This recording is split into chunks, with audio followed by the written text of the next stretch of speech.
Pessoal, falar sobre um tema bíblico hoje, tenho discutido com alguns ateus, né, sobre a existência de Deus e a gente acaba sempre caindo na questão da moralidade divina, né?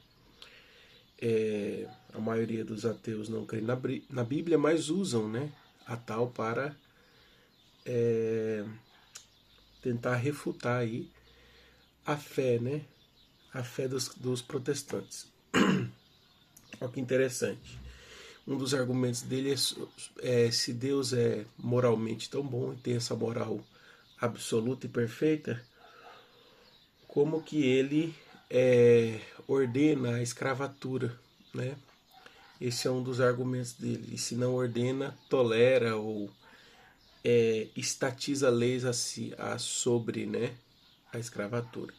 Então veja bem, nós precisamos partir do princípio de que no Velho Testamento, né, segundo Levítico 24, o que havia lá,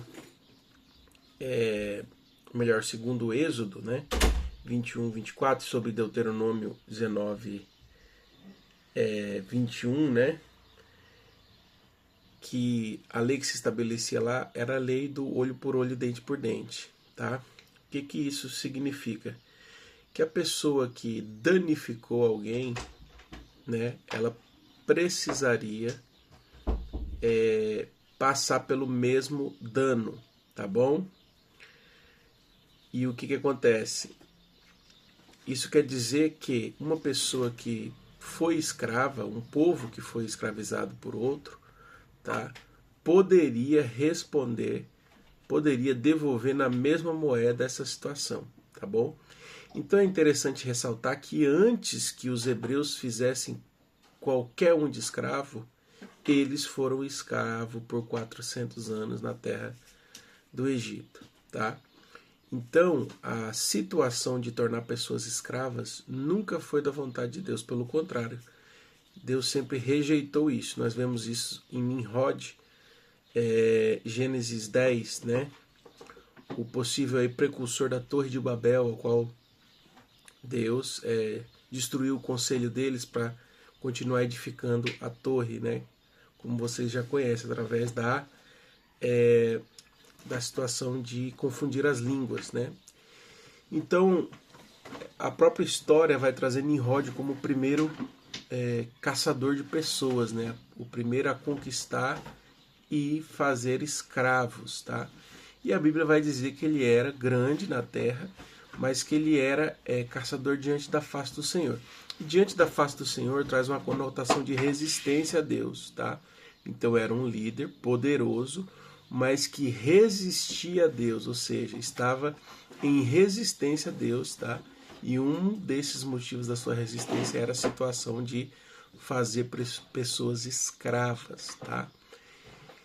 Então, posteriormente ao Egito, Deus vai, através ali de Moisés, estatizar, né? Podemos dizer assim, criar leis acerca dos escravos, tá?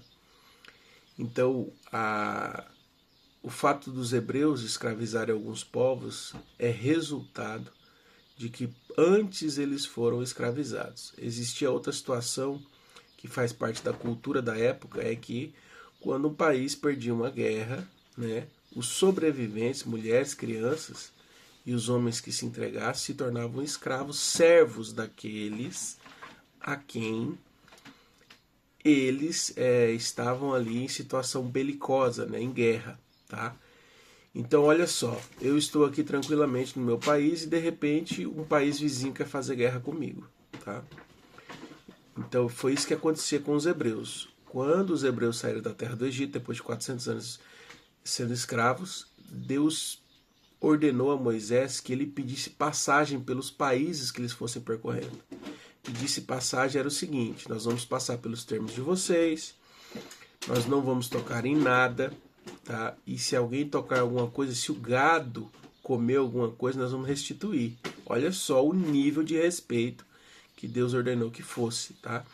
E alguns desses países, alguns desses povos falaram: não, eles vêm para guerrear com a gente, eles querem passar pelo nosso meio para nos atacar, então nós vamos atacar eles, tá? E aí acontecia que esses povos eram contra-atacados, né? E perdiam a guerra, né? E aí houve essa situação de fazer escravos e isso se perpetuou por muito tempo, tá?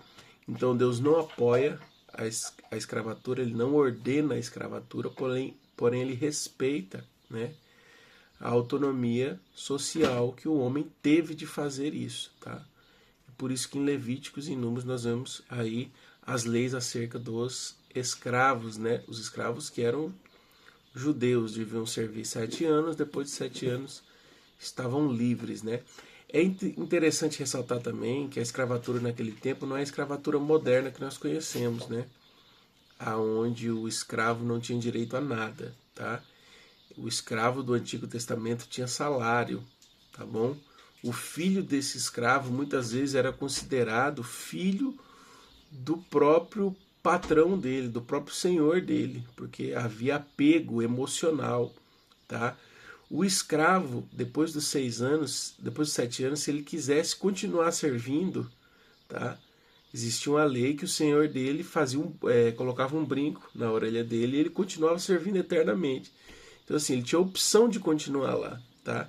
Então o escravo muitas vezes era como um filho para o seu patrão, tá? Interessante ressaltar isso, essa diferença. Então quando o ateu vem dizer que Deus apoia a escravatura, tá? Nós precisamos ressaltar a situação da vontade permissiva e da decretiva de Deus, tá? Deus permitiu por uma ordem social, tá, que os homens pudessem fazer escravos, tá? Mas ele nunca apoiou isso e sempre condenou isso, por isso que ele é o libertador, né? Por isso que ele leva esse título de libertador. Então, como alguém que é libertador, tem empatia por escravos, sendo que o trabalho dele, a missão dele é totalmente contrária, né, à situação da escravatura. Beleza?